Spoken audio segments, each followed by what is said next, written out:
Yep, all this looks like stuff I've been doing.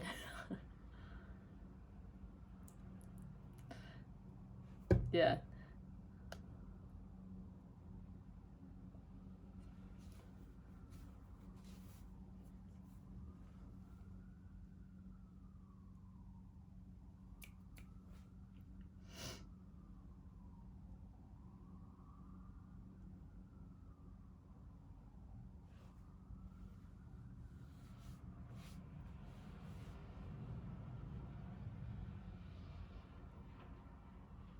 Mm-hmm.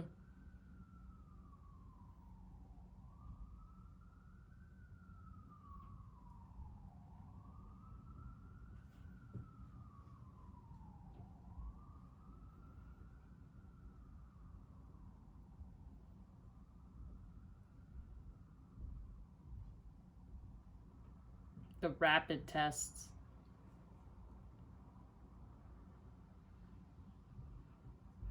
Yeah.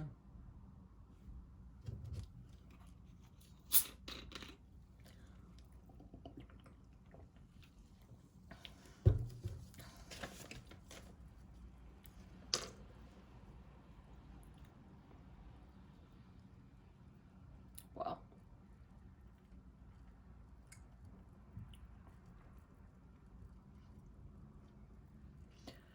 Um, yeah, but not that much. I mean, it differs on productions, but I think for mine, it's like we get paid like $30, which is kind of. But also the caveat then is then like they pay for the tests and they pay for Ubers there and back. Yeah.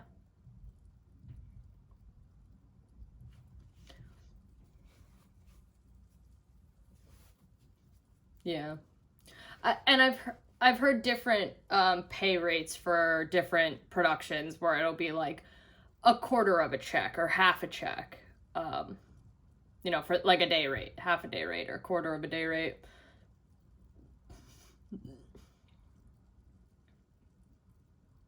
Quarter of your day rate. That's like my day. Yeah.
Yeah.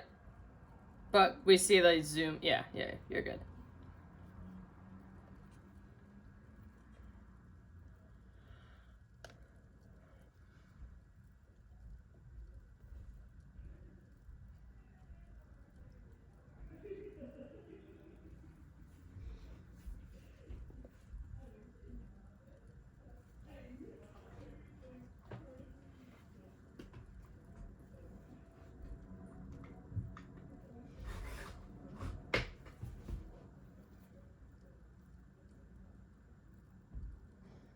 Mm.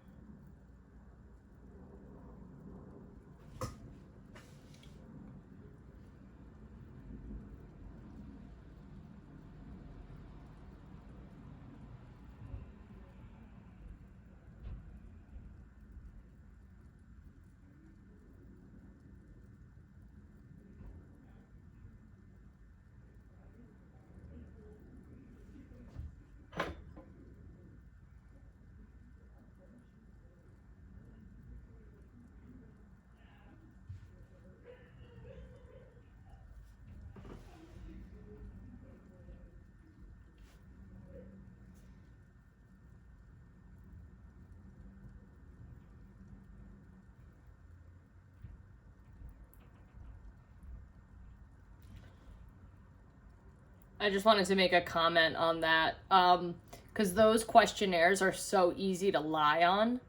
So it's really important that we, like, that as a person, don't do that. I know that it's hard to miss out on money when, say something, you have to answer something that might not get you that work, but you're putting the whole production at risk.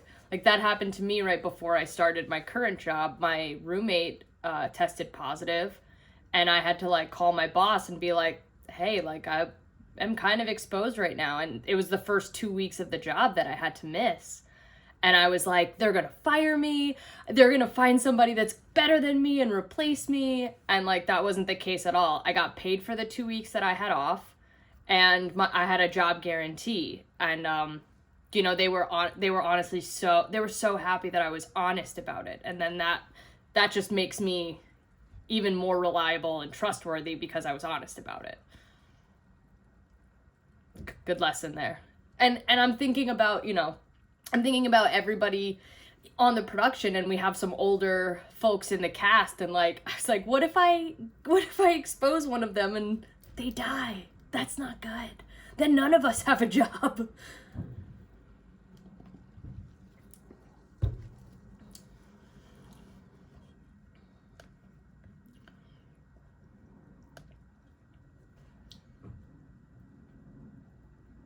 uh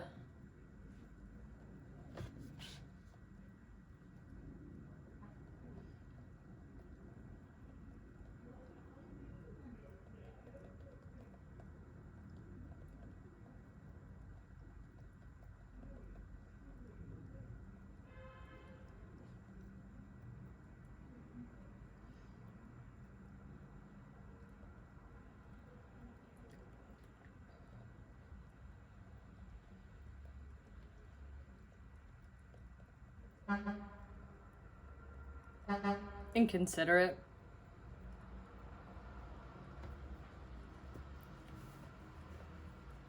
Yeah.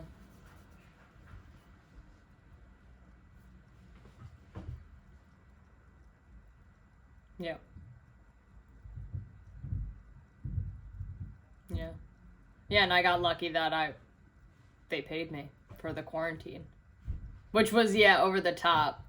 I was like, I'll go on unemployment as long as you guarantee that I have a job when I'm done. They're like, no, no, no. You're on the team. We're paying you. We said we were going to pay anybody that had to go on. It's sick leave, Yeah, that's true. It is. Yeah. Yeah. Lots of money. Yeah, that's true.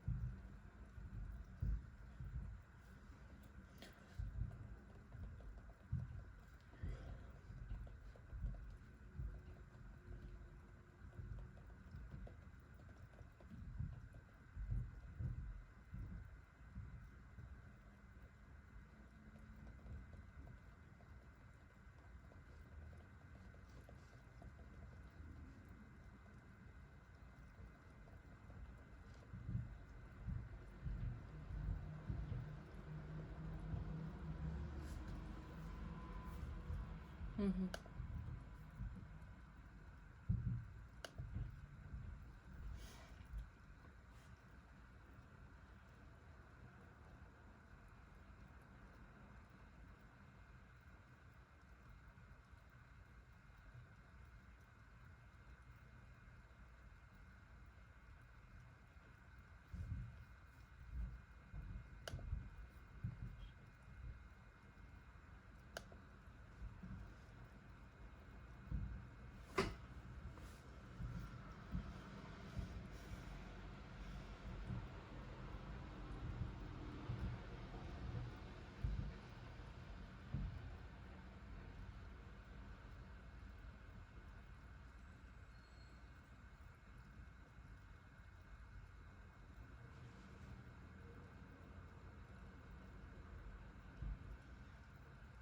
Mm-hmm.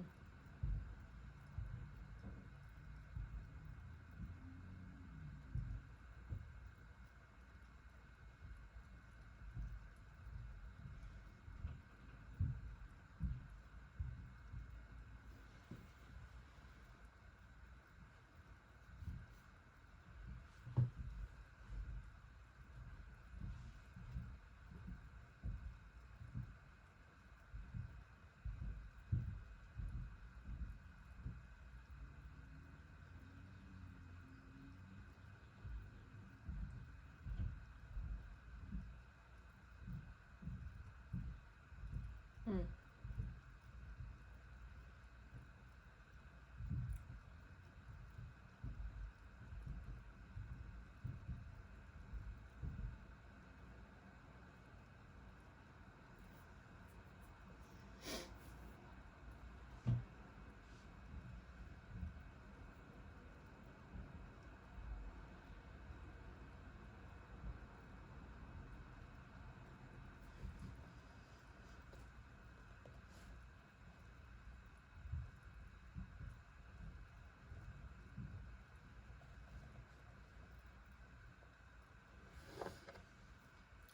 Talking to me?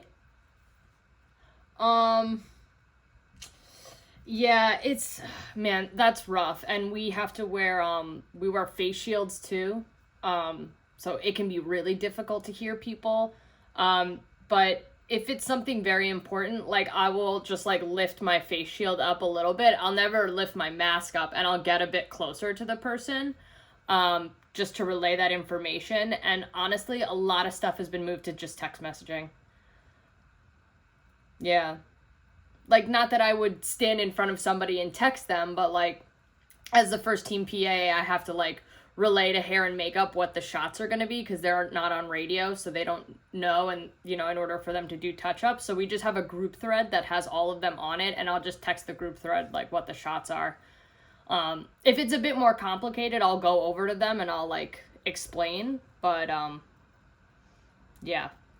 And a lot of stuff is via radio also, so it's like, you know, a lot less face to face trying to explain things because it's so hard to hear. It's so hard to hear people and to be heard. Yeah.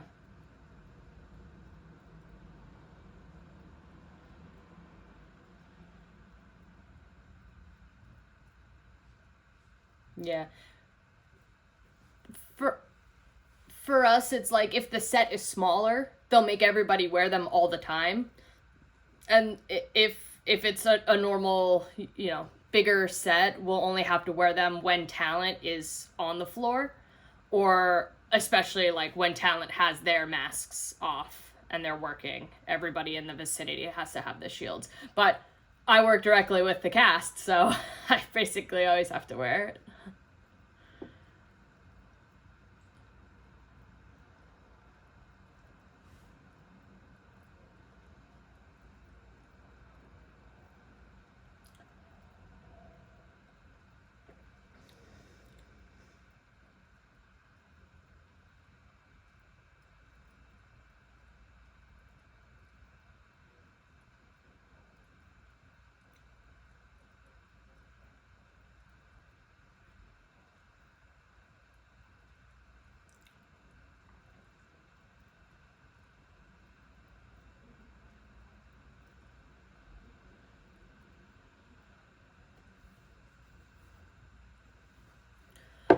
Um, yeah, also,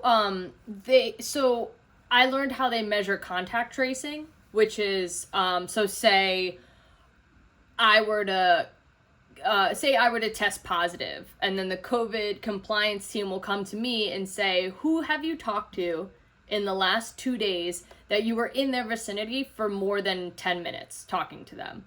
And that's like in any given period in the 24-hour period. So like, say if I was, had my coworker and we were next to each other all day, then I would have to be like, I've spent more than 10 minutes by this person. And they measure that in like 24-hour periods. So that's also another important thing, is like, just continue to like either find a spot that's secluded or just keep moving so that you're not like around people for that long. Does that make any sense?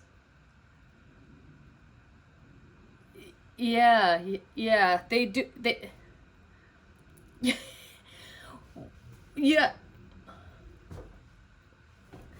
yeah. And I thought that they were gonna contact trace me for someone. One of our makeup artists tested positive, and I had talked to her. Um, it was just a brief encounter, but like I was getting a rash on my eye, so I was like asking her if maybe it was a product I was using or something. And they called her out the next day, and I was like, shit, I was talking to her. Like, do they have to contact trace me? They didn't, but that's because I was talking to her for less than 10 minutes in a 24-hour period. So that's how they measure who gets contact traced.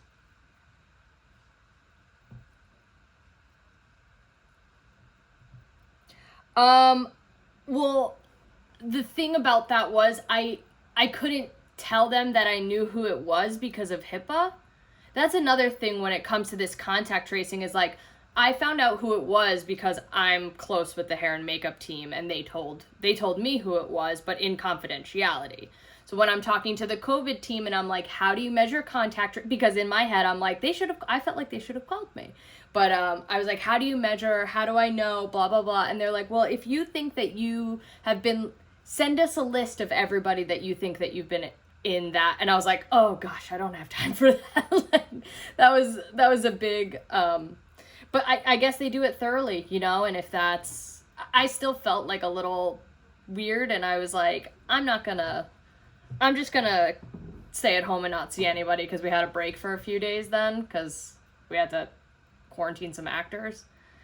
So that was a little crazy, but yeah.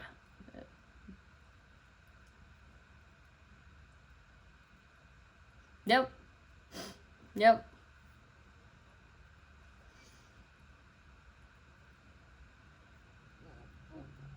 Yeah, and we've been doing it for, since September now. Productions, and it's not stopping. Like, I get texts all the time like, "Hey, are you available? Hey, are you available?" And I have to like shoot them away, but that just shows me that like a lot of stuff is still happening in New York, and either all the PAs that normally work are either booked or they've moved out of New York. Because I'm getting now referrals from people that I know. I'm getting texts from people that I don't know because other people are referring me. Yeah. I got a friend of a friend's hired today. I just found out that he got hired by my recommendation. So that's awesome. And it's for Russian Doll. It's so exciting. Part two.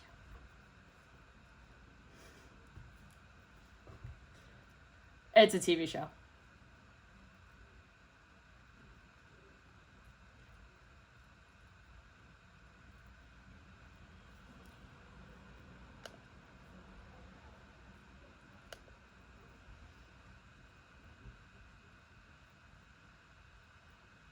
Mm-hmm.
Yeah.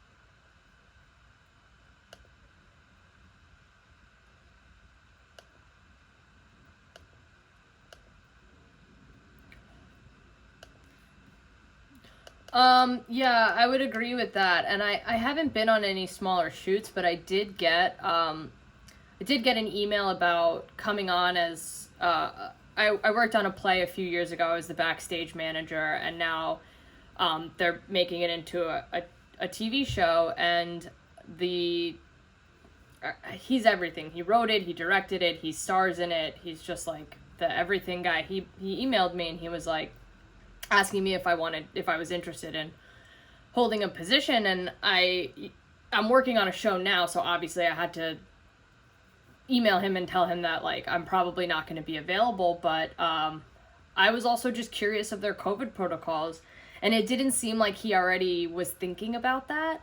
So I just don't feel comfortable working on a show that's not a priority for people, because that's just not safe. If they just think that like people can come in and just wear a mask and that's enough, like that's not enough for me, because I've been on these shows that do testing and you know, have COVID PAs that make sure that we're staying 6 feet apart and wearing our masks, and they carry masks on them, hand sanitizer, they carry the face shields, like, and they will hand you stuff if you don't have it on. And so a production that's like, I have a pretty high standard with it because I don't want to risk anybody in my circle. I don't want to risk my family or my partner or like my partner's roommates or anything like that. So I'm not going to work on a production that COVID's not a priority for them.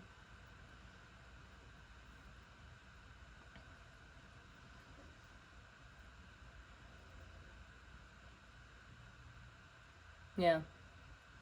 Or for life, you know? Like, this is no joke. This is a no joke virus that can kill you. So I'm not going to risk a few paychecks for my life. Like, that's just, it's not really comparable for me.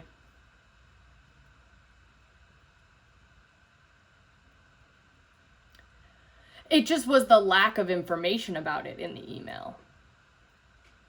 Um, and I asked a few questions about it, and it seemed like the language that he used around it was kind of like scramble, like kind of talking around it. So that just shows me that he doesn't really have a plan.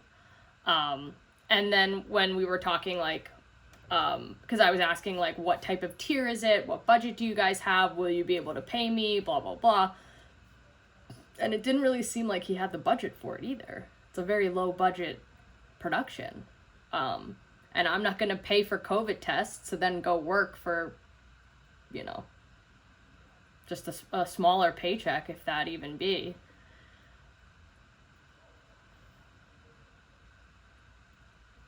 Yeah.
Mm-hmm.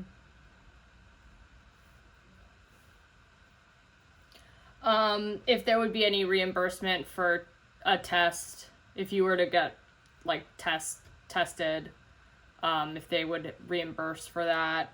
Yeah, what sort of protocols will they be having on set and off set? Because, like, for my show now, they're like, we don't want you taking public transportation. So, therefore, yeah, like, they're crazy. So, they Uber us everywhere. Like, we have a business account. And, like, obviously, I know that that's not the case for some of these smaller shoots, but that alone basically says, like, you can't really do much outside of working this job. You know, like, we're not really meant to travel. And we have a few people who work overseas, so obviously they have to, like, quarantine when they're moving. But yeah, I think it's important to ask the questions that you need to ask in order for you to feel safe, no matter what those questions are. And I think just in asking those, like, sure, it might seem it might be a little pestering to the other person, but, like, it's more important to care about yourself than to work a job, I think.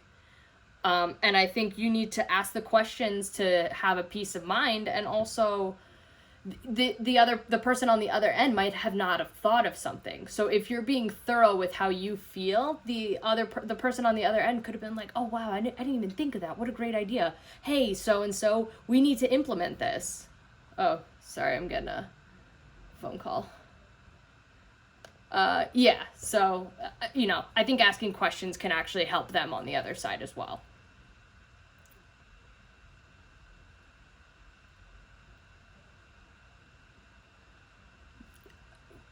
Oh, it was I'm on my partner's laptop, so it didn't disrupt mine. I also put mine on airplane mode because I need not be bothered for these moments.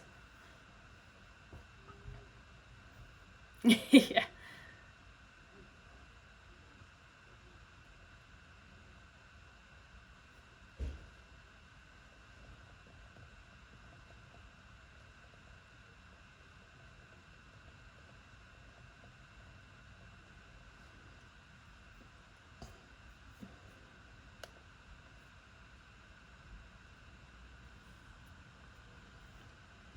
Yeah.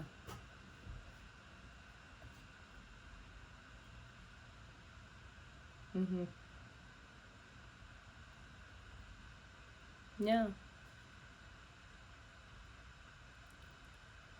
I was just gonna say that too. There's so much out there, and there are free courses that you can learn from, and that, like, I think back to what I was doing when everything first shut down, and I had like 9 months of no work. I was on, like, I know a couple websites. I'll post them on Yammer when we're done because I have to look through my browser, but there are sites that you can do, like, free courses, full free courses. So I was doing, like, a bunch of, like, and they just kept my brain occupied, you know? And that's what's important, is that, like, just never be stagnant, never just sit still, like, always try and find the next thing to keep you motivated.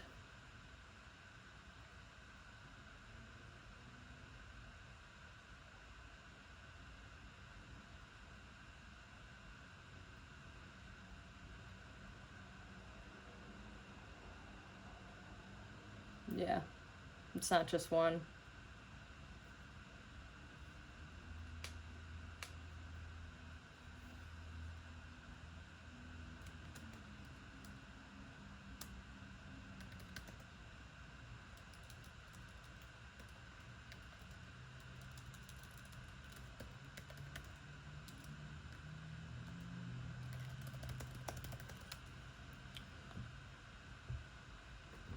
Yeah, I have to look through my computer, but I just put one in the chat. I know Corsia was one of them because I still get emails from them.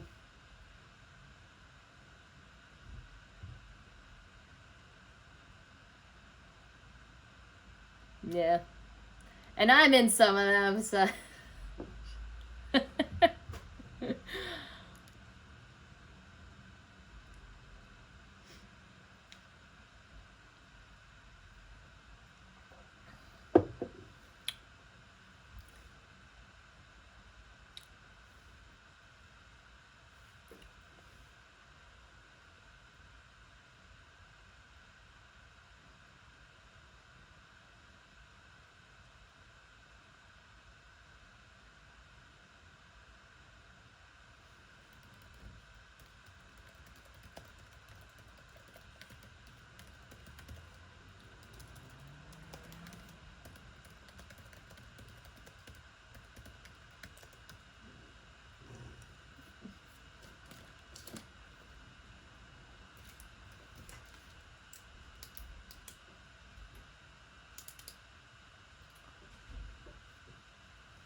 Mm-hmm.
So a false sense of security is what they call it.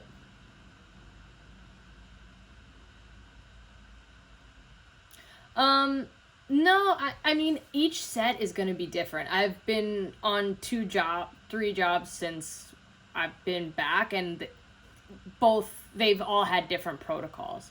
So like on my first job, you could wear any mask you wanted. You could wear your mask from home. You could wear the mask that they provided. The job that I'm on now, you have to wear a KN95. You can wear your personal mask on top of it or underneath it, but you have to wear a KN95. No, no questions asked. And they have, the supplies to give us. So, it's just about what level of safety. Like, yes, it's nice to wear a personal mask because some of them don't have filters in it and you can breathe a bit easier, but like you're putting yourself at risk a little bit by, trying to, skip out on something that's important because it's hard. Like, I'll tell you, wearing a mask for 16 hours a day is not really what I want to do, but I want to work, so I have to deal with it, and I want to be safe. So you learn how to. It's the new normal now. That's what's normal for me. Like, I get home and all I want to do is just breathe fresh air.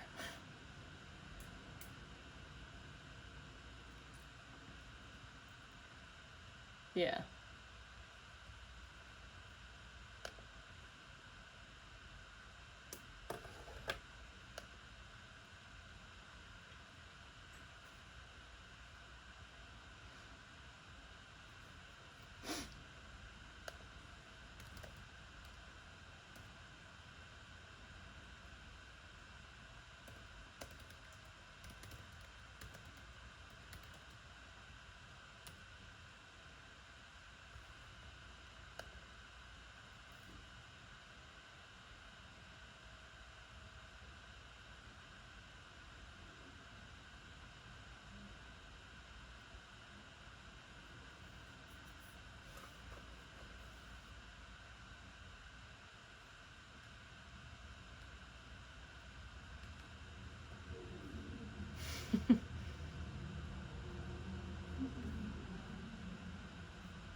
I would whip out a measuring tape. 6 feet.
Just sad. I miss the water bombs.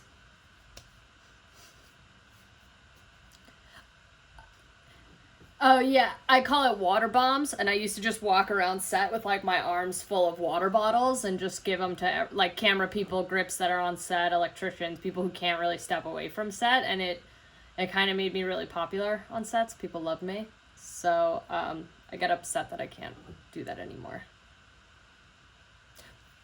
But the way that they lay it out on my set, it's not just a cooler. They have a cart and they put them all upside down and away from each other so people can separately grab what they would like to drink.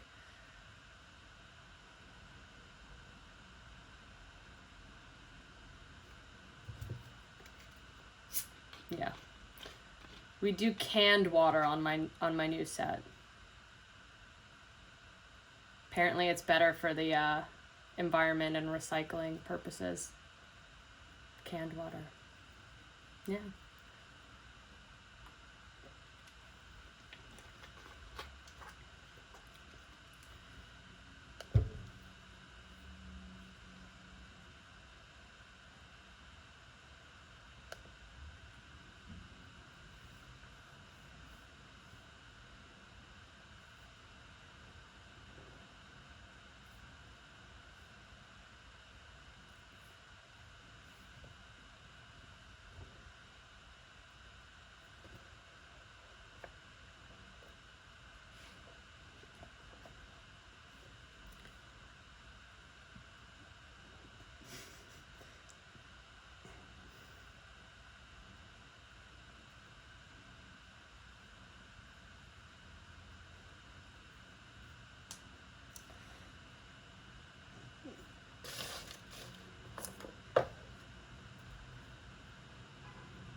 Mm-hmm.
I don't think a lot of people know, and that's okay. Like, this is something that we have to continue to learn, and the CDC changes every day. Like, our COVID compliance, like the head of the department, he is learning everything at every moment. Like, there's something new literally every second. And so he has to keep himself up to date, and like his whole team up to date.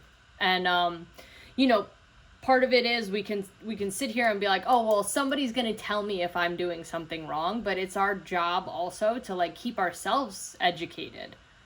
I think that's important also.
I like having the birthday on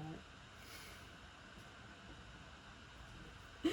Somebody shared their V card with me. It was a COVID PA that was like, he wants to be a PA, so he was like helping us out as well as his team. And so when he gave me his card, his V card, his birthday was like, I don't know, in the next week or so. And so it came up on my calendar. So that day I was like, everybody, it's Kai's birthday. And this was like towards the end of our job. So everybody like loved this kid. So that was like, I don't know. It's cute. People like birthdays. Birthdays are something to celebrate. And everybody's like sad right now because there's a virus. Like,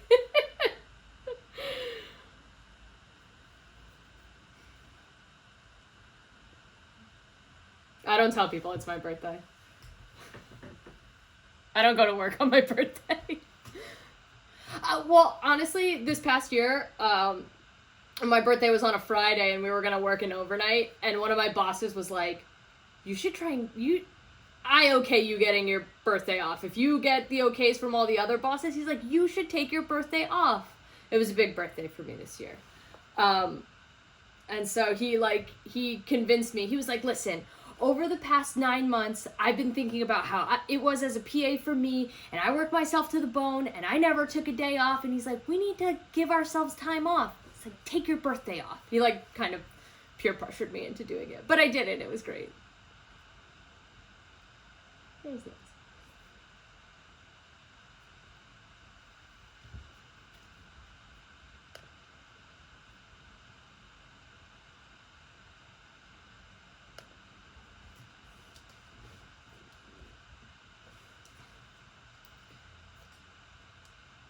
Yeah. I don't like the attention. I love attention. Yeah.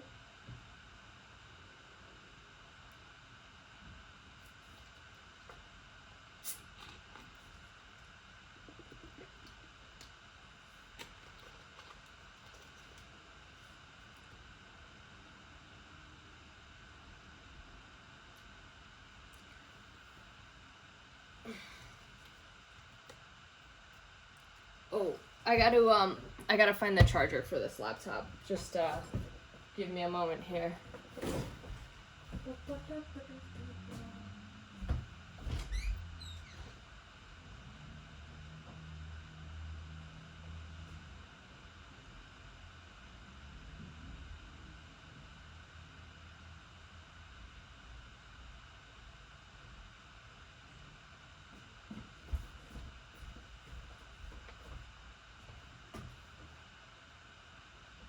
I have no idea what the charger is.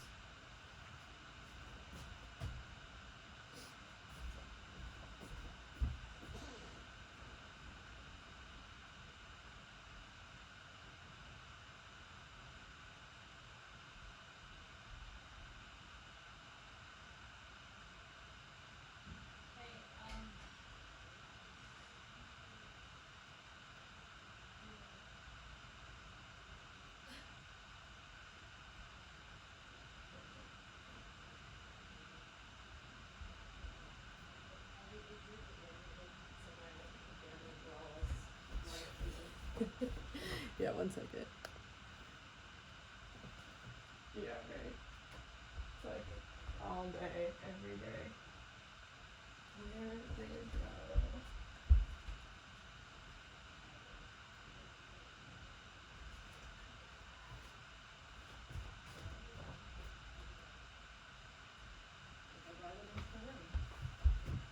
It should be in the room.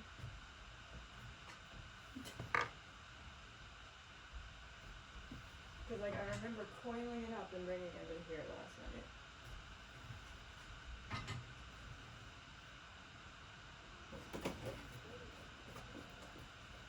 There's a phone charger in there. Oh god, my foot's asleep.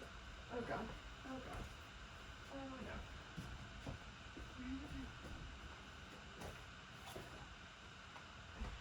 Is it in that weird drawer?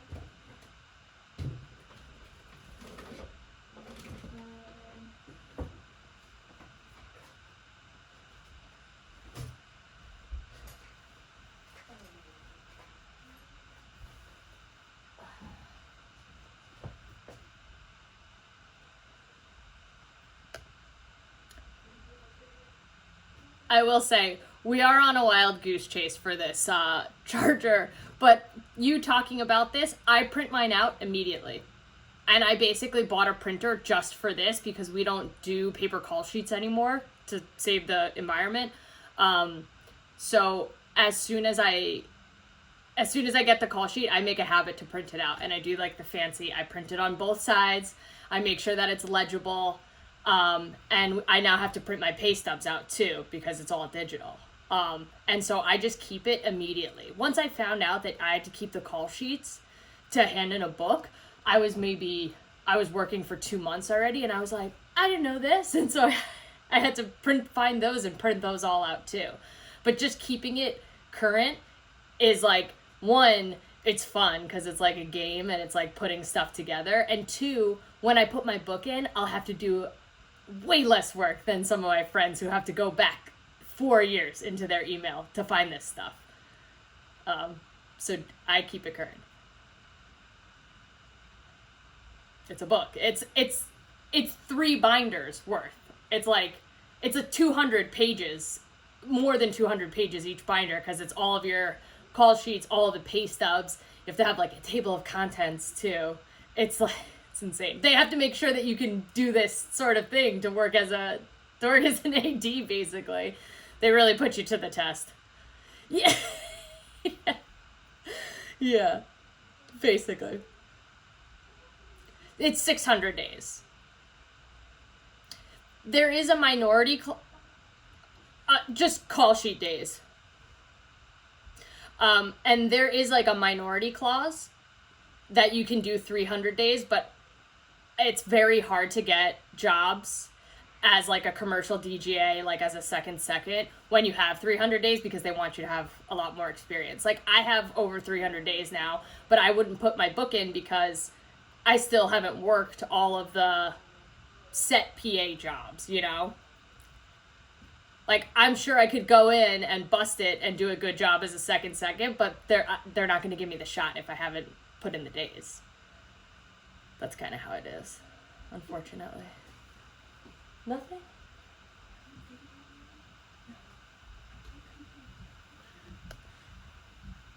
We're still looking for the charger. It's a good one. Take it on the iPhone.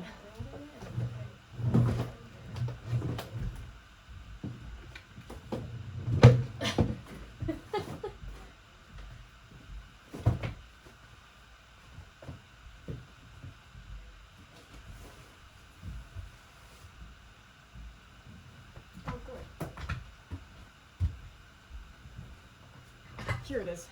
Oh God. Okay. We found it. Thanks. Here I come. It was literally right next to me. That's always what happens with the thing that you're looking for. It's usually right under your nose. Thank you, Amy.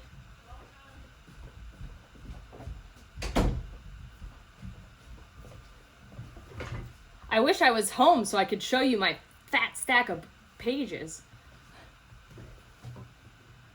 I'm at my partner's place.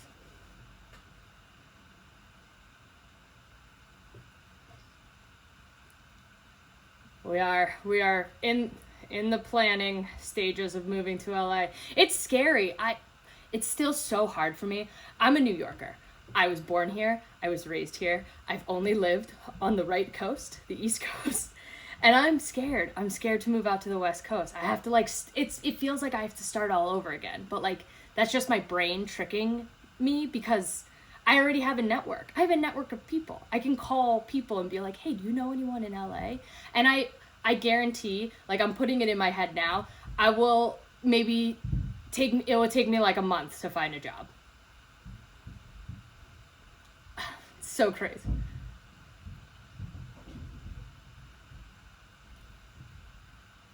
Yeah. My first AD on my last job is an LA guy. I have a feeling I can call him and he'll be like, oh yeah, come on to my set. I'm tricking myself into thinking it's gonna be hard. What's that? No.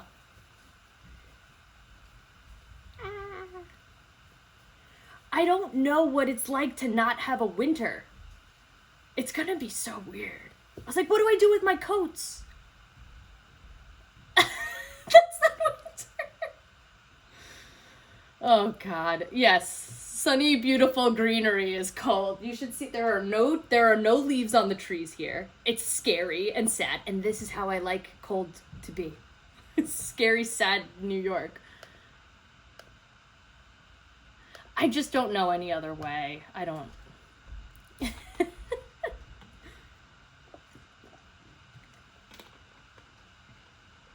Yeah.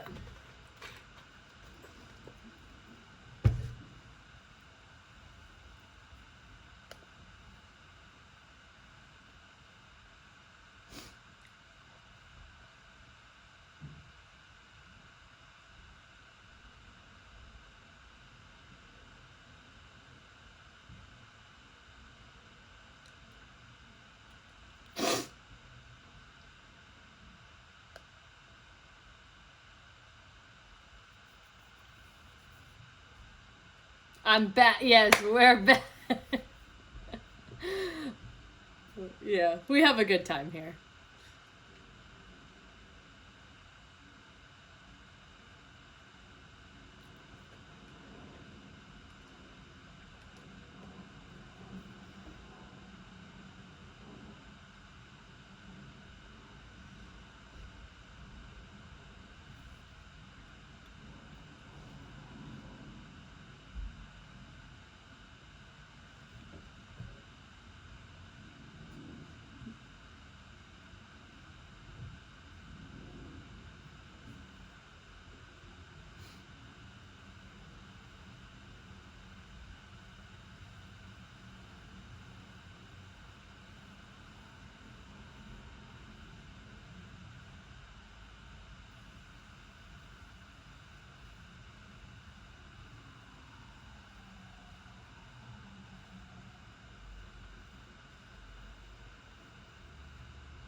Mm-hmm.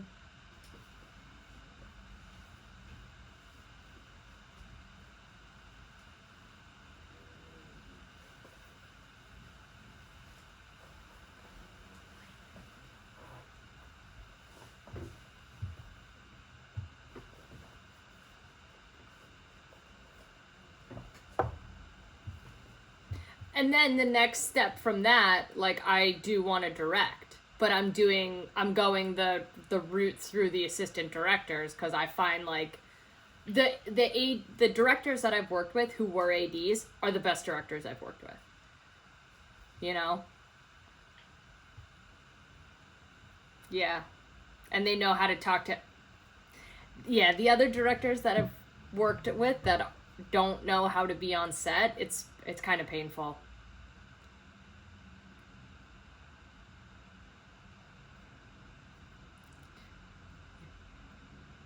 Yeah, that's true. That's a really good point of. That's like a really good way of saying that.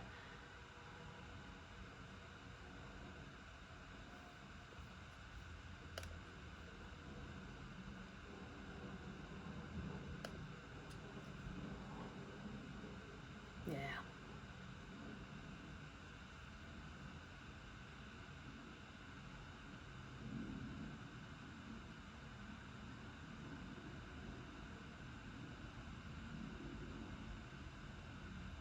Hmm.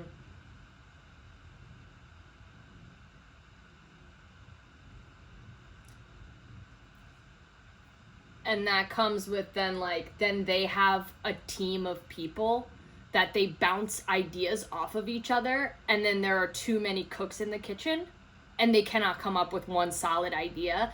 And I'll tell you, that might not seem like a big deal, but that in of itself will add 4 hours to the day. And then everybody just gets frustrated because they're like, why is this taking so long?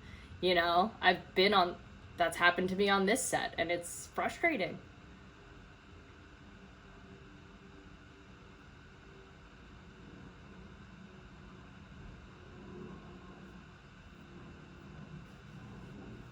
Yeah.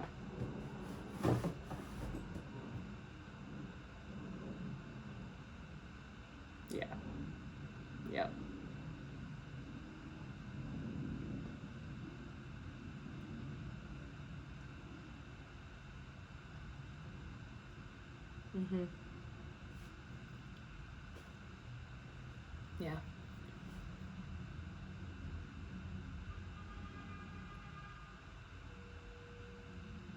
Yeah. Uh, mm-hmm.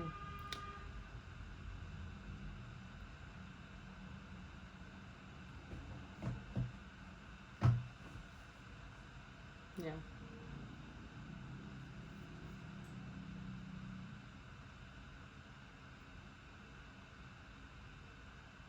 It's coming from other people, yeah.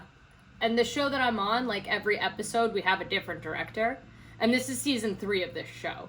So the person who directed the first 2 episodes, he's worked on this show since the beginning, and he knows how the show runs. He knows how the so the camera guy. I've never seen camera work like this, where like I've been on other jobs where they do like the wide shot, and then they'll do the twofer, and then they'll do coverage of each person like on a dolly. These guys just have the camera rig on their shoulder, and they just go back and forth between people, and they move around like during the take. It's incredible. It's like it's so beautiful, this like dance that they do around the actors and around each other. And so in this way, it's so non-traditional that we don't do like, yes, of course, we still do the wide and the 50-50, and then we go in for coverage, but it could all happen in one take. And so the director then has to think about not only has to direct the actors, but has to direct the camera people as well, to be like, all right, I want you to catch this, I want you to catch that. And the actors, they ad-lib a lot. Like, they don't stay on script. It's actually incredible to like listen to them and watch them.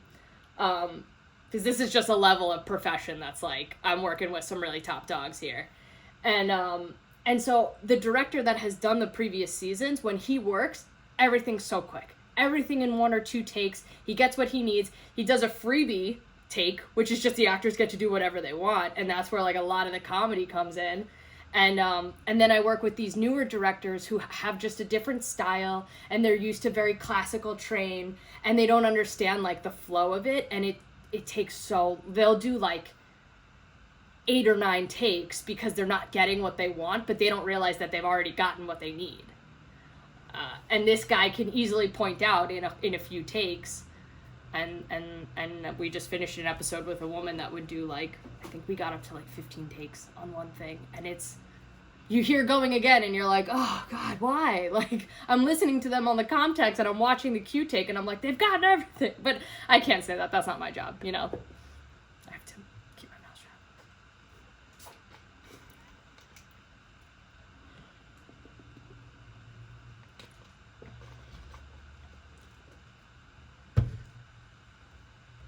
Yeah.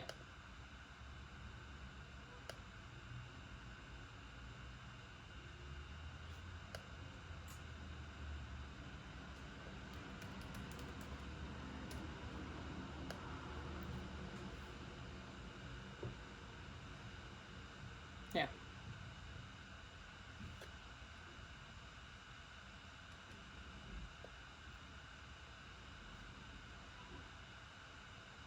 Nice.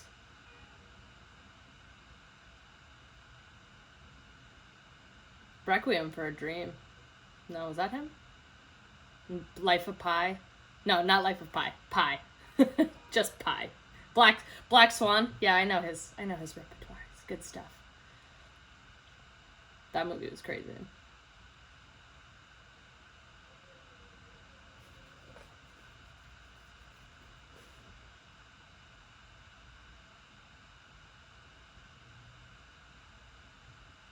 Mm.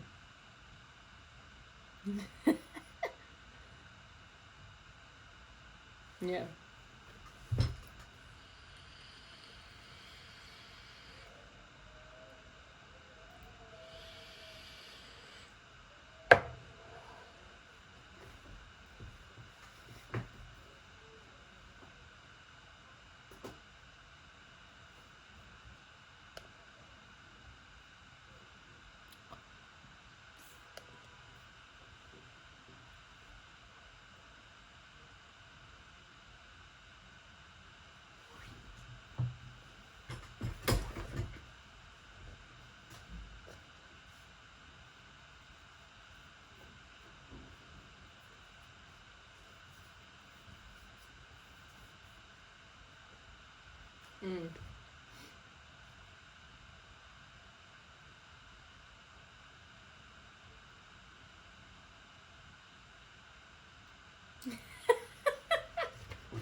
scary.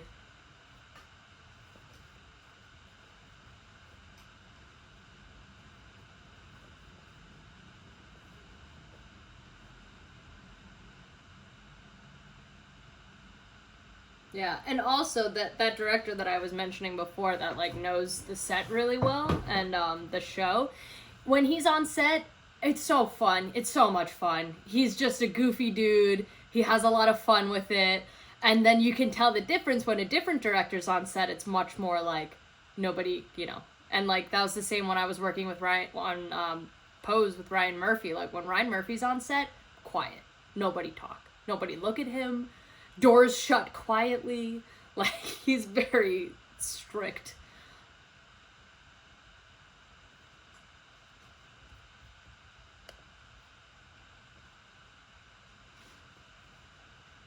So good.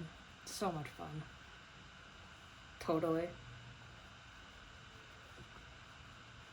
But you know what?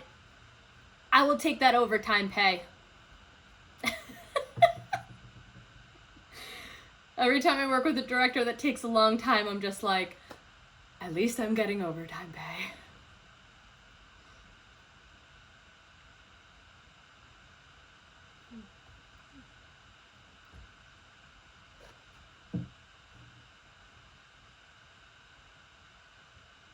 Mm-hmm.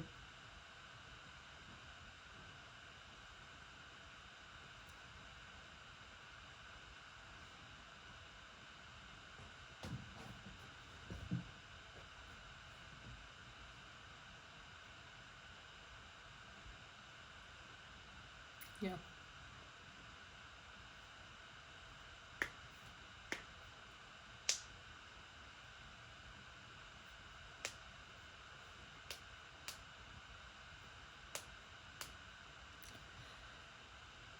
Um, it's definitely people who keep cool under pressure because the ADs have to work with every department, and that can be extremely stressful because that's also like working with the actors and the actor schedule and their agents, and then it's also working with the props department and the grip. It like the second ADs take everybody's schedule into consideration when they're making the call sheet.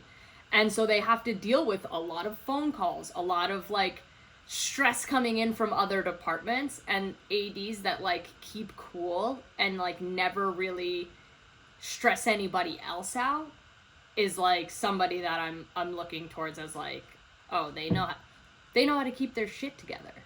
Like they're not it and I've seen it before and I've talked about it before.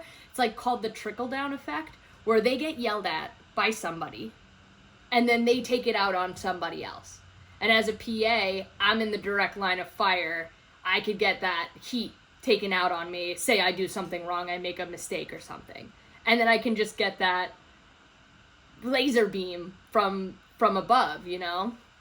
And so that's a really not friendly work environment. If your boss is taking their stress out on you because of a small mistake, and maybe it 9 times out of 10 it has nothing to do with you, you know? And that's why it's the trickle down. It's because it's coming from higher up. Yeah. So yeah, and then when it comes to like first ADs and second AD, yeah, it's just people who can manage their stress levels and their job all at the same time without taking out on it. There's two me's that I'm getting really confused. Yeah, I'm trying to think of let's see what else. Yeah, I also like ADs that like look out for their PAs. And like they're always like teaching along the way. That's also so important for me because the AD department is a solution-based department. Somebody comes to us with a problem and it's our job to fix it and to come up with a solution. So that's why I'm saying like the stress levels are so important to manage, because if you are unable to manage that, then everything else falls apart. It's like the domino effect. And also, whenever a problem arises, since the department is meant to be solution based, so say I make a mistake and all my boss says is, you didn't do that right, that's it, then I'm not really learning from the mistake. So if then my boss comes to me and been like, hey, do you know what you did wrong? This is what I would have done in this situation. Or did you think about doing this? Or I want you to start thinking about this so that when this happens, you're already a step ahead of it. So it's about like, and these are things that I wouldn't even think of, but now that I'm on the advanced level of like learning and PAing, then my bosses expect a little bit more from me. So and now with testing, with COVID testing and all of this new protocol, there's like even stuff that my bosses are learning, and things go wrong, and that it happens. But now since COVID is such an important thing, it's like we have to get the actors tested every day, and like if they want an antibody test, I have to call ahead and get it set up 30 minutes. And there was the one time I didn't know that it took 30 minutes to set up the antibody test. So then I send an actor upstairs to get the antibody test, and they get sent right back down because we needed them on set. And my boss was like, well, why didn't you call the blah, blah, blah, blah, blah? And then I was just like, did you not know that it took 30 minutes? And they were like, oh no, I didn't realize that it took 30 minutes to set up the antibody test. You know, like, just, we're all learning in this new world. And I've worked with ADs before that just bark at you, and they don't tell you how to fix something that you've done wrong. And I don't really appreciate that kind of environment, because I'm not learning. I'm only learning what I've done wrong. I'm not learning how to do it right.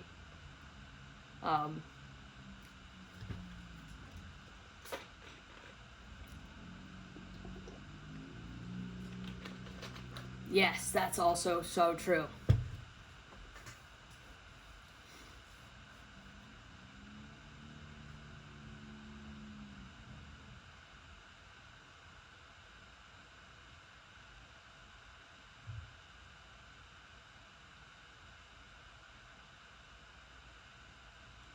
Yeah.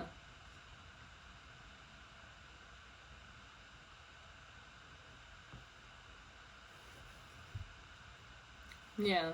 And the environment has changed as well. Like, I've worked with those, I call it the old school mentality, where it's like PA shouldn't sit, PA shouldn't lean, PA shouldn't be on their phone. And it's so rigid and militaristic like, where it's like, I got yelled at for being on my phone on another job, and I show my boss my phone. I'm working on my inventory for the walkies. I was like, my inventory's on my phone. Like, yes, I have to use my phone for work. I'm sorry.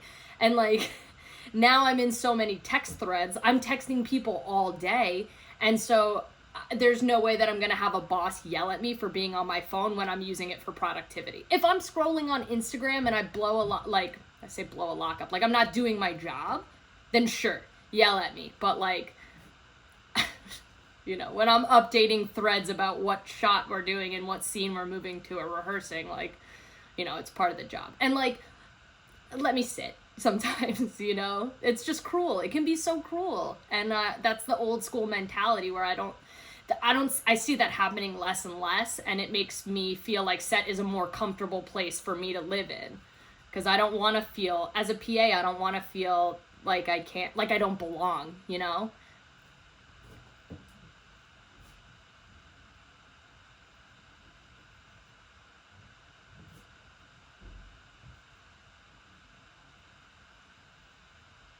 Yeah.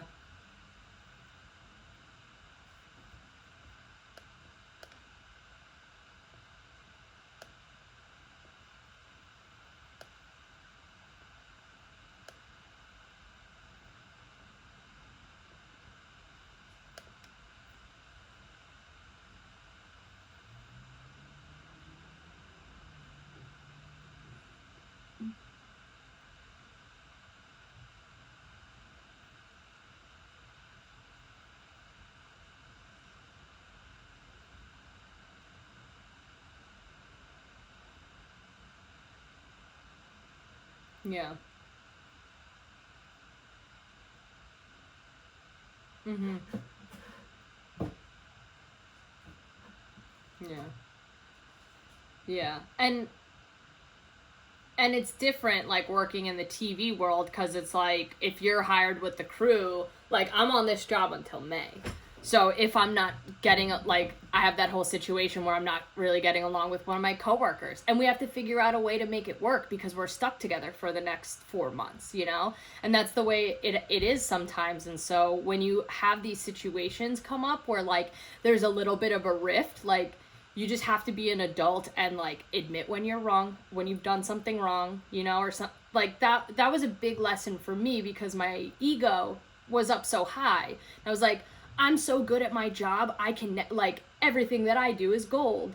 And that's not necessarily true. Like, this is a job where you learn something new every day. And even if it's, like, a small thing, or if it's a small mistake you made, like, one of the biggest lessons I've learned in this industry is just own up to a mistake. Like, don't make excuses. Just own up to a mistake and be inquisitive about it. Like, don't walk away with your tail between your legs. Just be like, how can I do better next time? Like, teach me what I did wrong. Or, like, how would you have done the situation? Like, it's always good to have that conversation. And that's how you can tell if you're working with somebody that's good or not. If they won't give you the time of day to how to correct that mistake, you're not working with somebody that's trying to help you.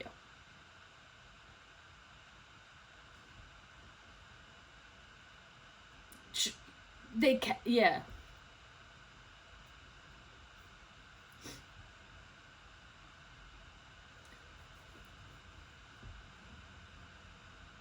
Yeah. And I'm in a new position now where I'm learning something all the time. And, like, I can't tell you how many times I've stayed later after work to have a conversation with my boss about, like, how can I do this better? Or how do you think about anticipating this or that? And it's like, you know, sometimes I mess something up and I get a text message from my boss that say, let's talk after work. And I'm like, like, they're gonna fire me, but, like, that's not the case. They just want they want more out of me, you know, and they want to help me. And it just so happens that after work is when we can have that conversation because we're both available to, you know.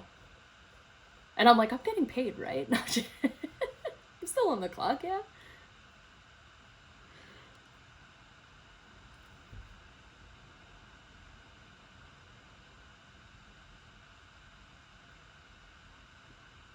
I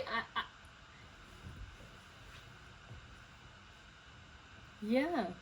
Yeah. And, like, look, like, I've been fired from a job as a PA, and I thought that, like, my world was ending. You know, I was like, oh gosh, my name's gonna get blacklisted. Like, nobody's ever gonna hire me again. And, in all honesty, getting fired from that job was one of the best things that ever happened to me, because that job was, I call it a dumpster fire. Like, the production team was just so messy and everybody was mean, and it was not a good work environment. And then from that, like, I got on an Apple TV show, and then I got on a big fucking sci-fi Apple TV show, which was amazing. That was my last job. And then I'm on this show now, which is, like, a huge HBO show. Like, what would have happened if I stayed on that track and I stayed in those, like, procedural FBI, CBS shows? You know? And now I'm working on shows that have big names, so when I move to LA and somebody sees that I worked on Succession, they're gonna be like, oh shit, you know what you're doing. Like, you know, oh, you worked first team, you worked with an ensemble cast of 20 people, you're a good PA. Like, we're gonna hire you, you know? So, like, yes, people get fired. Like, you know, and I'm not gonna lie and say that it, you know, like, there's no point in not being transparent. Like, I want that. So much happens in the film industry, and I'm, like, learning and growing, and, like, this is my passion. So everybody deserves to, like, not have it sugar coated.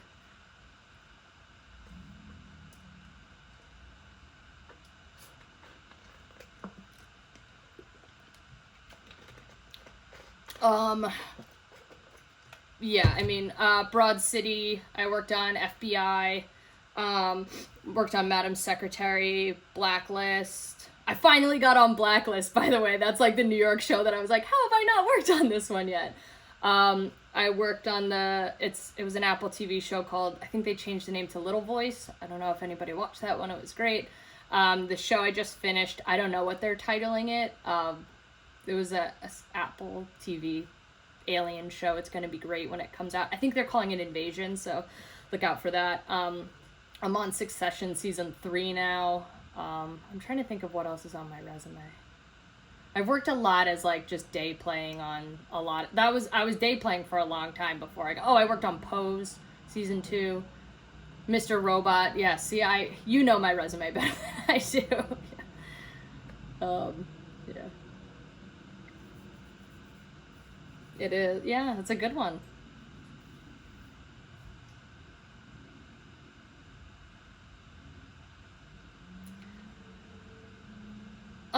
Yeah, I learned. Oh boy, did I learn a lot. And at that point, I still had the veil over my eyes, and I thought that everything was my fault. And as I started to learn more about production and more about everything, the ins and outs, I was like, wow, they were putting the blame on me for really stupid things. So, like, I'd come into work in the morning. This was on the show I got fired. I would come into work in the morning, and the campers, the trailers where the actors are, weren't even set up yet. And so the actors are landing and their trailers aren't ready, and that was my fault.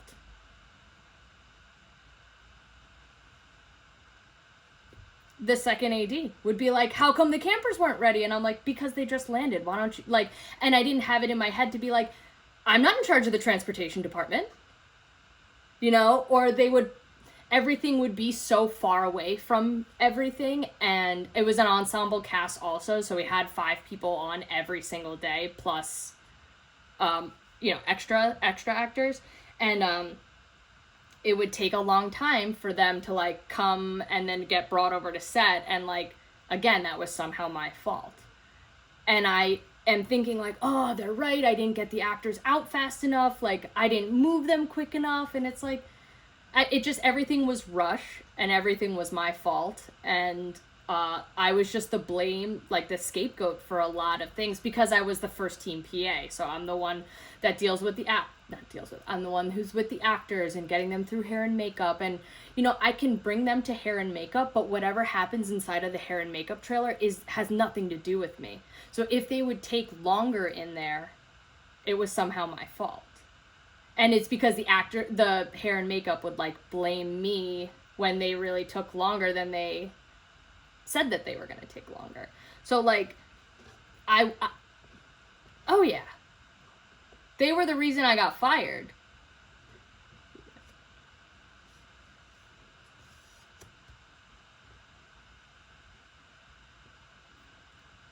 They just were like, we don't like this person.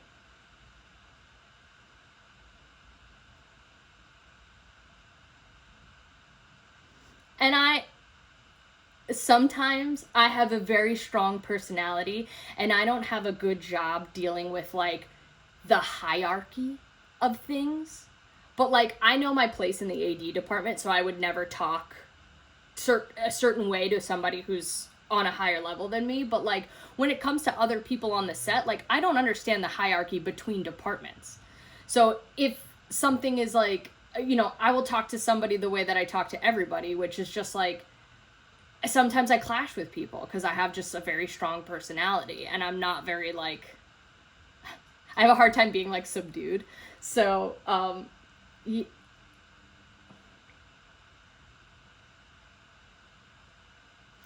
yeah, exactly. Yeah. And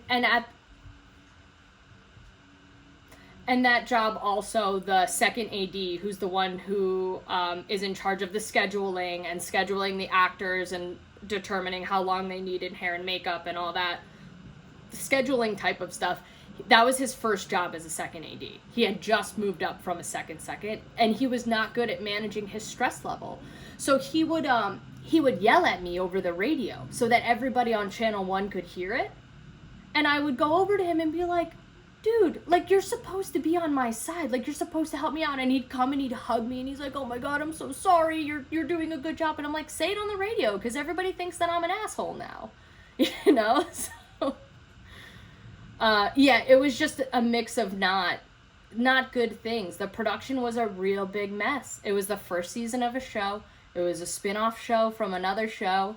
And I think they kind of just threw everything together and they had some money from the network and, it's not an independent project. It's a spin-off of something, you know, and it's the first season again, so like it was just messy, and I got caught in the mess, and I wasn't gonna, like, that day that I got fired, in my head I was like, I should leave this show. Like, I'm not like, the 3 weeks that I spent there felt like a year. I was pulling like really long days, and they were doing stuff that was unfair to me, and I was like, I didn't want to leave because I was like, I'm making money, and I was like, I'm still young as a PA, like, I don't know if I'm gonna get another job when I leave this job. And you know, they ended up making the decision for me and firing me, and immediately I was working. A week after I was working, and a lot of PAs that I've talked to have been fired from jobs. A lot of the good PAs have been fired from jobs. Everybody will get fired at some point. You know? Maybe not everybody, but it's not an uncommon thing, is all I'm saying.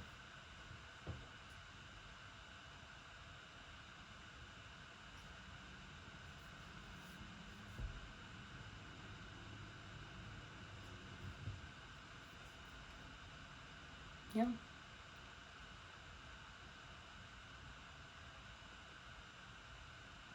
Yeah. Yep.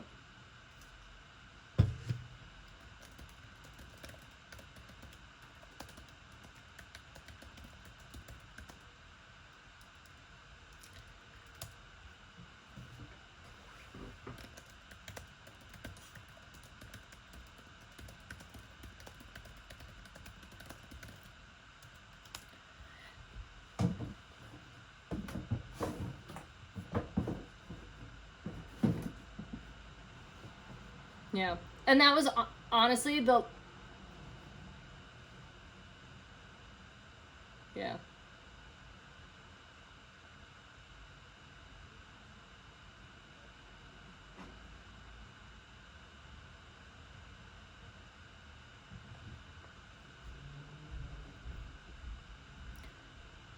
Yeah.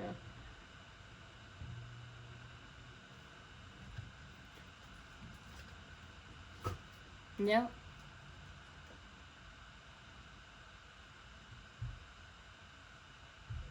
It's a cutthroat business. Everybody wants your job. Like, somebody wants your job, you know?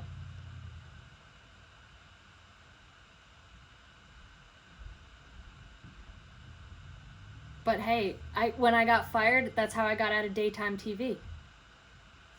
I moved on to like HBO and Apple TV, bigger networks. I got off of like CBS, NBC, like all those procedural shows that like I wouldn't even watch. I sound so snooty. It's like, I wouldn't even watch that show. Yeah.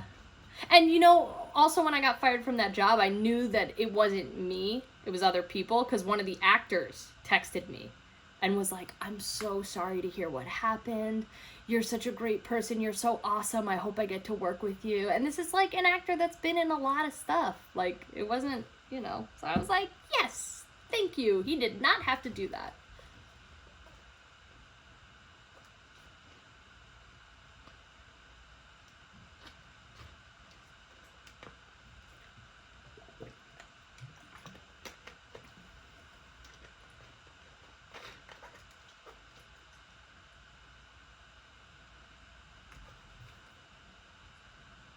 Yep. Mm-hmm.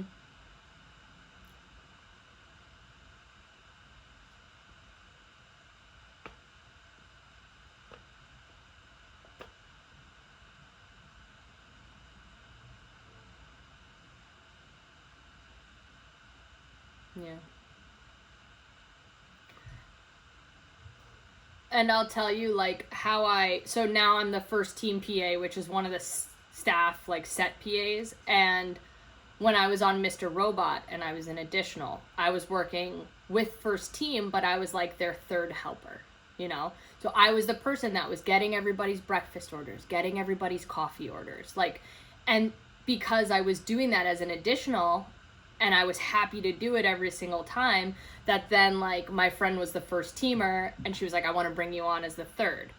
So because of that, I learned what to do and how to do first team by watching my peers. And now that's what I'm doing. And it's through watching it, you know, that you're able to learn. So now I'm like the second first teamer, and I have the third, who's the same person that I was on Mr. Robot. She gets everybody's coffee orders, she gets everybody's breakfast orders, you know, but she watches what we do, and I take the time to teach her. And now on these couple days off, she got asked to be the first team helper, and she can go do that because she's learning through me. And that's how you learn and teach, and that's how you like get more responsibilities, by like watching people, being inquisitive, doing everything with a smile on your face, even if you're getting coffees, or, you know, if you're getting coffee, be the best damn person that's getting the coffee. You know, don't make a mistake. Get every order right. And then people will start giving you more responsibility. Like, it's as easy as that, you know?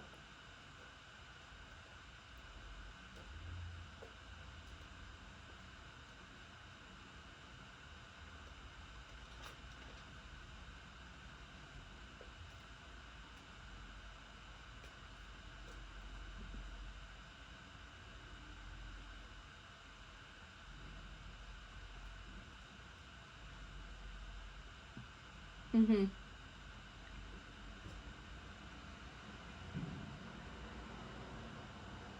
Yeah.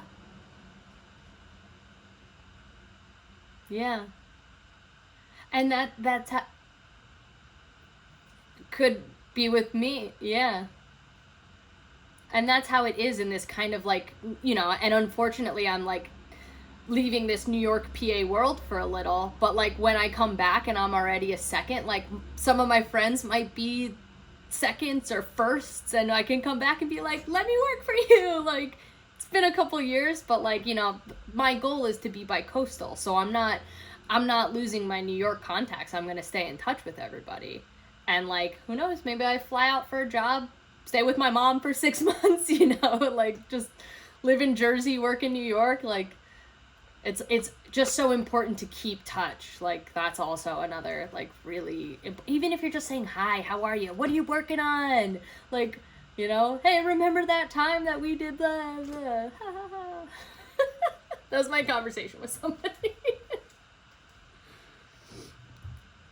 Yeah.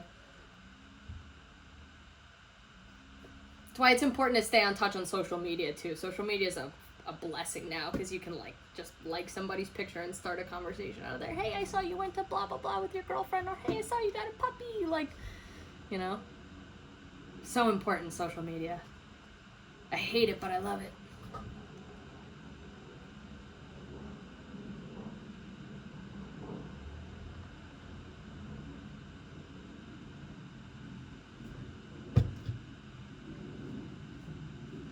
Stapler. Mm-hmm.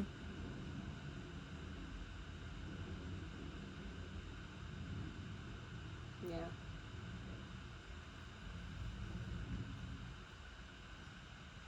Oh yeah. So that came for me. We were doing a stage day, and the main unit, our big, you know, everybody film unit, is on this set that's a huge set, you know, in our stage. And so we owed a few shots on a different stage. And it's just like an apartment set where we were just doing like a shot of like a whiskey bottle, or a shot of like the toothbrush, or a this or a that. So it's a very, very small unit that goes and breaks off from the main unit. So they need an assistant director, some sort of AD. They need somebody present from our department, because we had a prop rep, we got camera rep, we got camera assistant. Because we were working with props, so it was important that, like, you know, somebody higher up on the prop chain was there. And then my first AD would just be like, go with that unit, make sure that everything runs smoothly, and yeah, you're like our rep, you're our rep over there, you know. And that he continued to give me those opportunities, because like I was the one person that they could send. Like, they could they could lose me on the main unit, and I could just be that one person that goes and makes sure, because he trusted me. You know, he trusts me to. This is my first AD that is an LA guy, so he's gonna be somebody that I call. But like, he would always just put me first one over there, and you know, I would be the one that would be like, okay, like to the prop person, I'm like, all right, Jesse, is everything good? Are we on set? Like, hey, Wilda, do you have the camera angle? Are you ready to go? Are you set? Okay, ready? Roll the cameras. Let's go. And I was just like rolling on those units, and it would happen multiple times. Like, there was another time where we were just doing like an insert of a phone inside of the car. So like, you know, I have the stand and go. I have her sit with the thing and make sure that they got the cameras all. You know, that's it. But that's AD experience. That's what ADs do on set. They make sure all the departments are ready to shoot. If anybody needs something changed, like, they are the ones who communicate that. Like, they're in charge of the set and all the departments. Not in charge of all of the departments, but they're the glue between all the departments. It's a beautiful thing.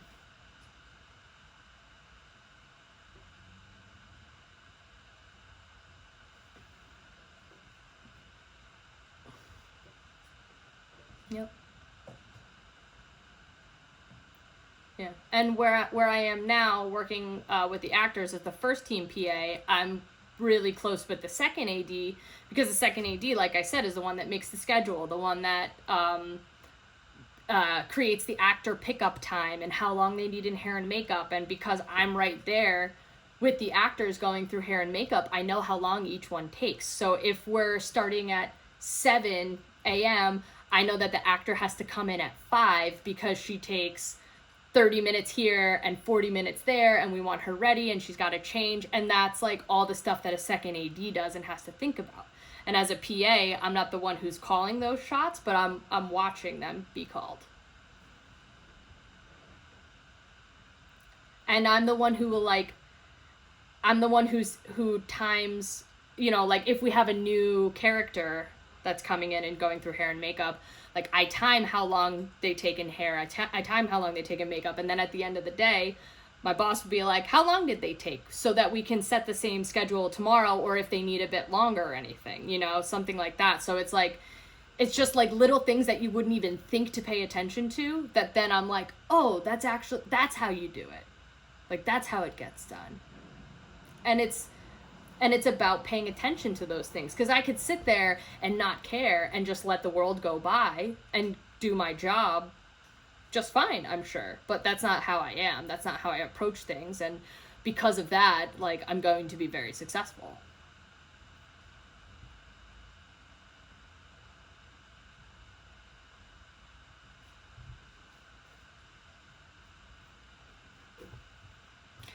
Yeah, yeah, I mean, over in LA. Yeah. Yeah, for sure. Yeah, that's gonna be great. I love that.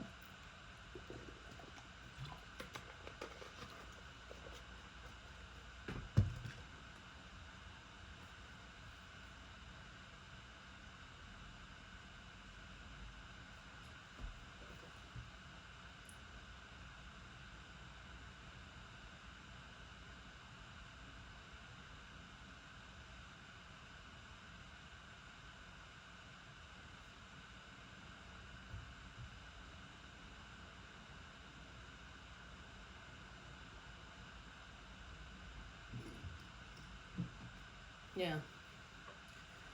Yeah. And the thing too is that it's not an individual job, it's a team effort. It's a team effort, you know. I know that I don't have to do this alone. Like, I'm always going to have somebody that can help me out along the way. And that's a huge, like, for me to break out of that, again, because my ego was so high, I was like, I'm going to do this and I don't need anybody's help, because I'm strong, because I'm smart, because blah blah blah. Like, you got to fall back on a team at some point, because if you just try and do this all by yourself, like, there will be nobody there for you, and you won't, like, you grow with other people, you know, like,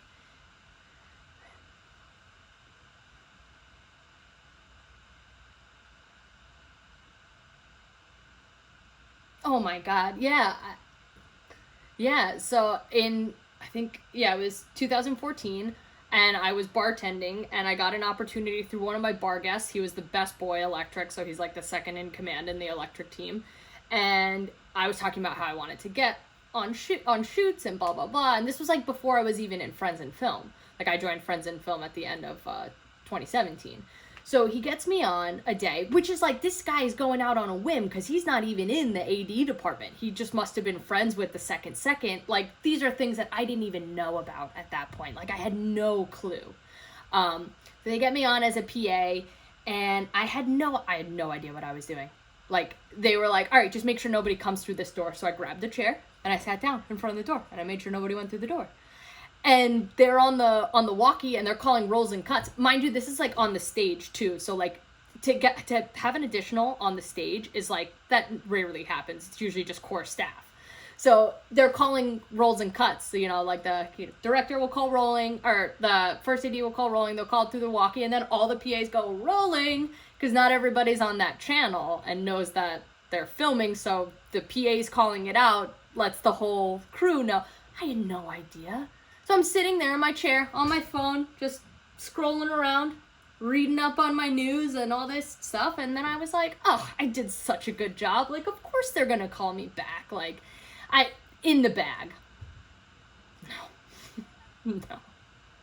Never got a call back. Never saw that guy at the bar again. And that's just a missed opportunity. That was the first season of The Unbreakable Kimmy Schmidt.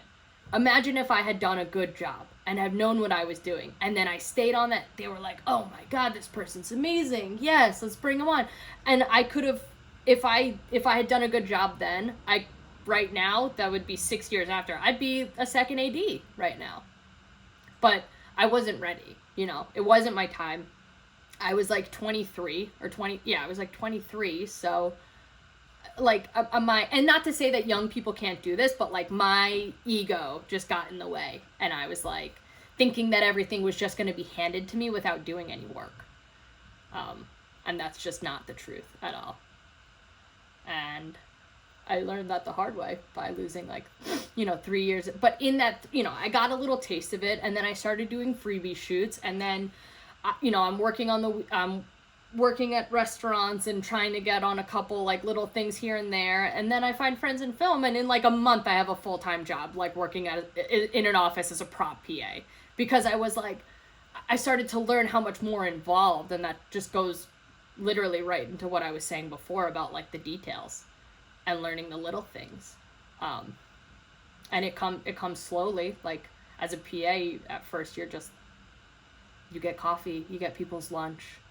You make sure everybody's quiet, and if you want to learn, you start learning, but it's up to you to start learning, it's up to you to be inquisitive and to go up to another PA. Hey, why do we do that? Oh, we do that because this and this and this. Or hey, you did a really good job, stopping all that. What do you say to people to get them to not walk through, because I'm in New York City, we gotta lock up a street, which just means we can't have pedestrians walk through because we're filming something. It took me a while to learn that finesse of what to say to people, instead of just I'm sorry, you can't, I'm sorry, this street is closed. It's a certain, and locking up New York City's tough. Yes, sorry, I know we're running on the edge here.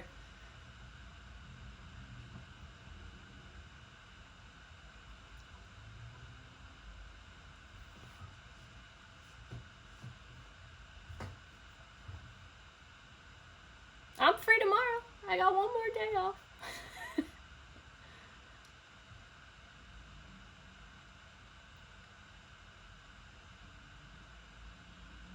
Okay. I'm working. Back to work. Another time. I'll let you know when I have off, and we'll make it a thing. Sure.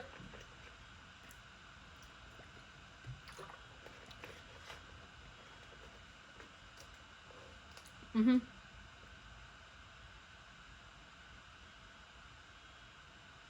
Yeah. Sell yourself. Mm-hmm. Yep. That happened to me on this job. I've never done first team before, like officially. I did first team for a little on the job I got fired. And I did first team a little on Mr. Robot, but I'd never been a full on-set first team PA. And like everybody's got to give you that shot at some point. That's how you continue to like learn different jobs, is because I have on-set experience. Oh yeah, I helped a little bit with first team on Mr. Robot, and it's because I was doing my job well at other points that I got small opportunities. And just the way that you talk in interviews and sell yourself, you can not trick people, but you can talk yourself up. And like you got to be your biggest fan when you're you got to hype yourself up. Like you're your biggest hype man. If you sit there and you're like, oh, I don't know, I've never really done that before. You're like, no, I haven't done that before, but like I'm willing to learn. I'm eager to learn, and I want to learn because I want to do this, because I want to XYZ in the future.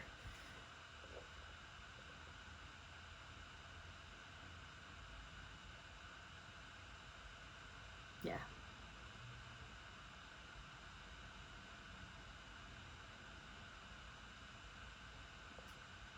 Yeah. Well, also because they're going to be your bosses. And they want to make sure that you're giving it your all, because if you don't want to be there, then they're going to have a really hard time working with you.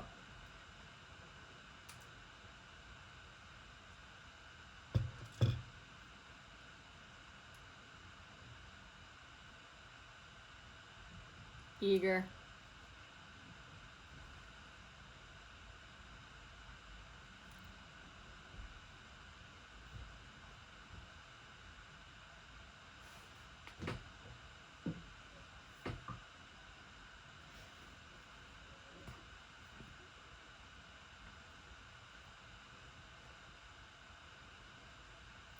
Yeah, and another important thing for that is I won't just... So if somebody texts me and they're like, hey, I'm on this show, blah, blah, blah, are you available? I said, no, I'm so sorry, I'm not available. Do you want me to help you find somebody that's available? Or sometimes they'll ask me, do you know any other good PAs in New York? And I say to them, let me go through my contact list and see who's available, and then I'll send them to you. I don't just start sending them, because then they have to do more work. Like, let me do the work for them, because that's also me checking in on other New York PAs. Hey, how you doing? What are you up to? Are you looking for work?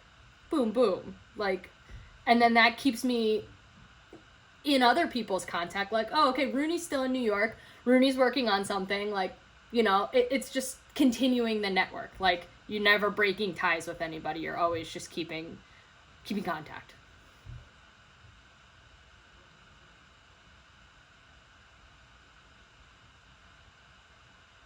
But yeah.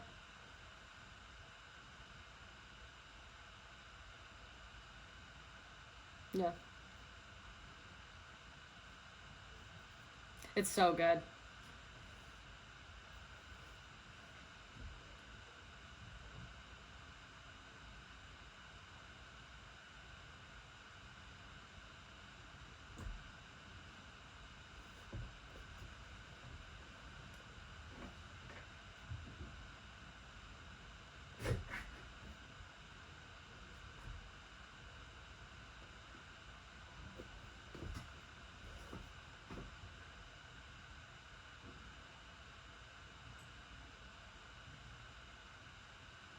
Oh, I mean, so many that I can't even count, but there are ones that are a little bit higher than others. I would say probably, and it fluctuates depending on what job I'm on. Because now I'm close with my 3 immediate bosses, And on my last job, I was close with my 2 immediate bosses. So, like, that ties, not lost, it's lackluster, but just is a bit less relevant in a way, as opposed to the more relevant ones of the people that I'm working with now. But I would say probably close ones, like 5, at least.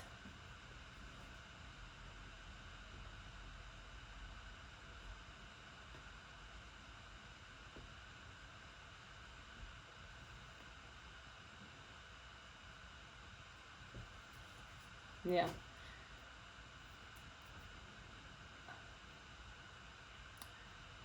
and it's also not to say that it's not just your bosses, it's also your peers. Because I used to think that it was only the higher ups that could get me jobs, but so much of it comes peer to peer. More of it comes peer to peer because there are more peers than I have people above me.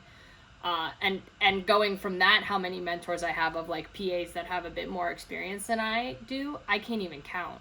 You know how many people like I aspire to be or I look up to because they're the key PA and I was the walkie PA, you know, or they're a first team PA and I'm like the helper, and so I look at them to, you know, as like, oh, how did you do that, or why did you do that way, or why did you put those numbers on the schedule, or you know.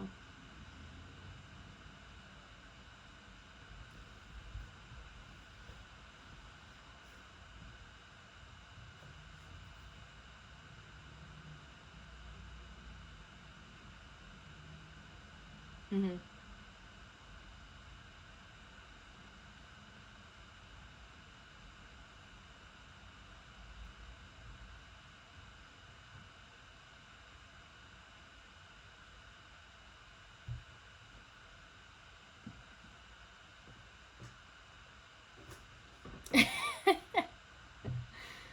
Yeah.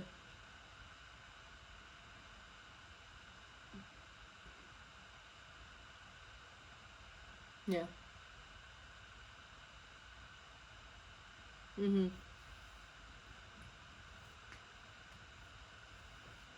For sure.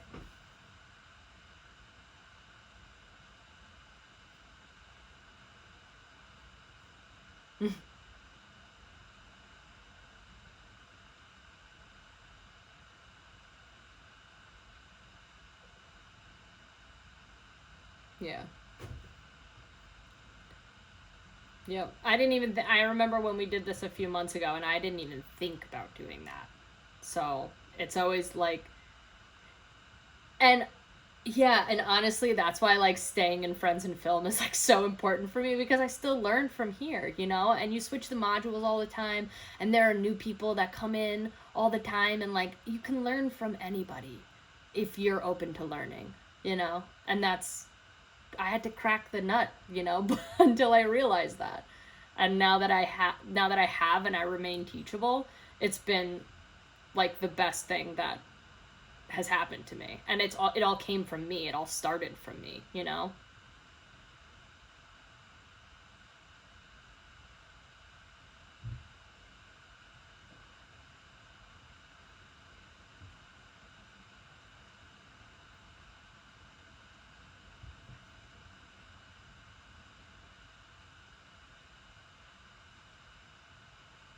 Hmm. Yeah. Takes a lot of weight off your shoulders. Hmm.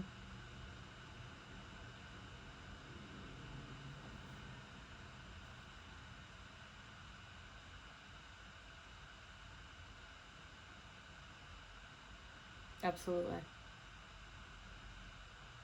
Thank you. Yeah. And as always, if anybody has any questions, just feel free to post in Yammer. I'm in there sometimes. Just at me, as the kids would say. I don't know what kids. Bye.